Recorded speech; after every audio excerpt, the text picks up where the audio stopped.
Muy buenos días para todos, sean bienvenidos a esta reflexión para el día de hoy, lunes 22 de enero de 2018, en donde nos situamos en la tercera semana de tiempo ordinario.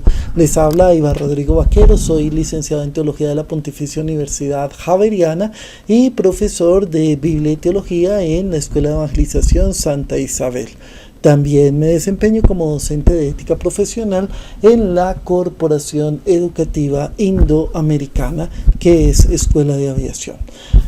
Vamos entonces con la reflexión para este día y quiero centrarme principalmente en el Evangelio tomado de Marcos capítulo 3 versículos 22 al 30.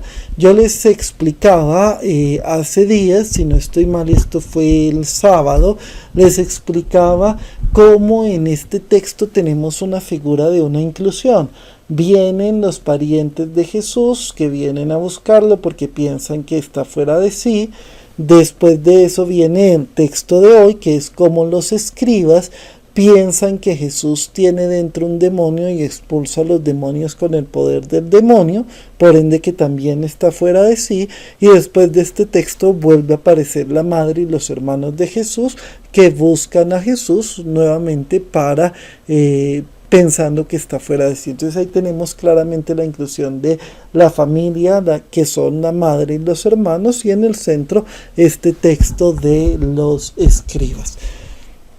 Hay una cosa muy interesante que es lo que quiero señalar. En primer lugar, hombre, ¿cómo es que cuando alguien está haciendo el bien, cuando alguien está manifestando el rostro de Dios, cuando alguien está promoviendo la dignidad y está ayudando a la dignidad y a la persona concreta humana, nosotros enseguida por envidia y por prejuicios y por defender paradigmas entramos de una a chocar, a condenar y a satanizar?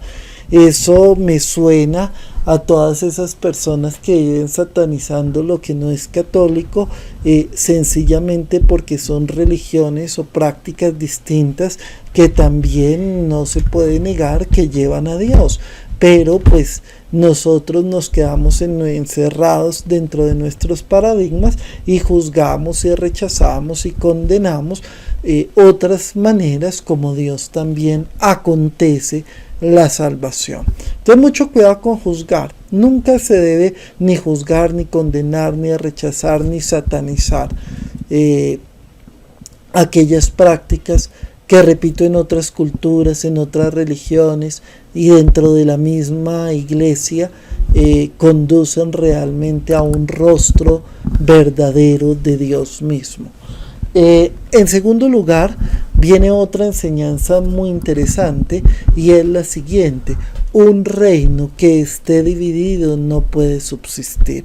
Por eso tenemos que decir que lo que realmente es la manifestación del pecado, ¿cierto?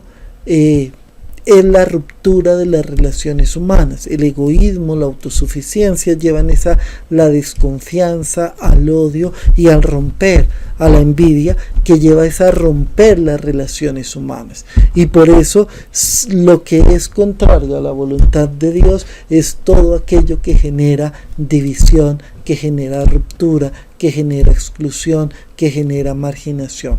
Desde allí hay que tener cuidado. Los que dicen defender a la fe, pero se la pasan juzgando a los demás. Los que dicen defender a la fe, pero se la pasan condenando y excluyendo gente.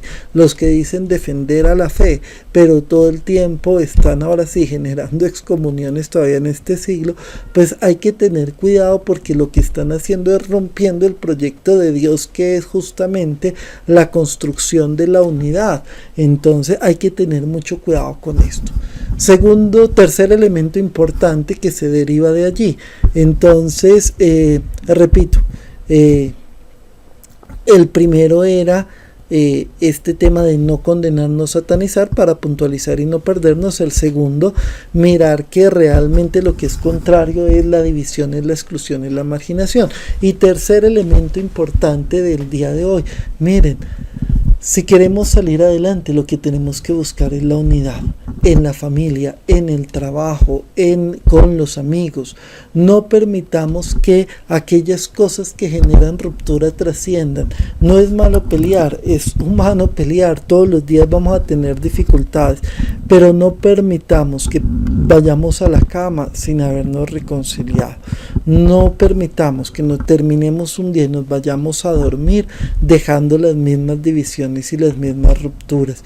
Recordemos que el llamado de Dios es la unidad y recordemos que solo en la unidad podemos lograr muchas cosas. Que eso pase en el contexto, repito, familiar, en el contexto de amistad, en el contexto de pareja, importantísimo, pero también en el contexto de nación. Basta ya de polarizaciones, basta ya de odios, basta ya de que los unos quieran ver destruidos a los otros y viceversa. Seamos capaces de encontrarnos y de generar proyectos distintos.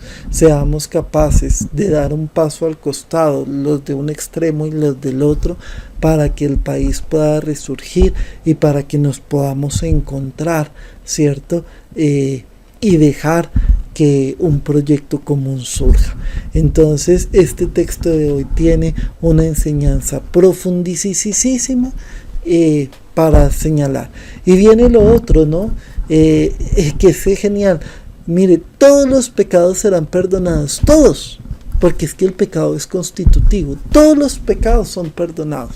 Repito, todos. Nuestro Dios no condena a nadie.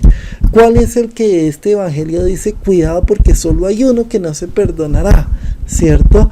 Cuando tú blasfemas contra el Espíritu. ¿Y qué es eso? Negar la presencia, negar la acción de Dios en el otro, negar que el otro es divino, negar que en todo lo humano también está aconteciendo lo divino, negar que en otros paradigmas, en otras religiones, en otras personas, lo divino está realizando su acto de salvación. Entonces, repito, el pecado no es otro que el no reconocer a Dios actuando y aconteciendo de múltiples maneras, de distintas maneras, en distintos paradigmas en el proyecto de salvación. Te pedimos, Señor, que nos hagas instrumentos de unidad. Te pedimos, Señor, que no condenemos nunca a nadie, que no marginemos nunca a nadie, que no satanicemos otras formas como tú aconteces y salvas en medio de nuestra historia y en medio de la vida, en medio de las culturas y de las realidades humanas. Te pedimos que siempre estemos dispuestos a reconocer tu acción en todas las personas y en todos los lugares, aunque sean maneras distintas de como nosotros estamos acostumbrados a verte. Que siempre sepamos reconocer tu presencia y que siempre sepamos reconocer tu salvación. Ayúdanos a ser constructores de comunidad, que es lo mismo que ser constructores de tu reino en todos los lugares en donde nos encontremos. Amén.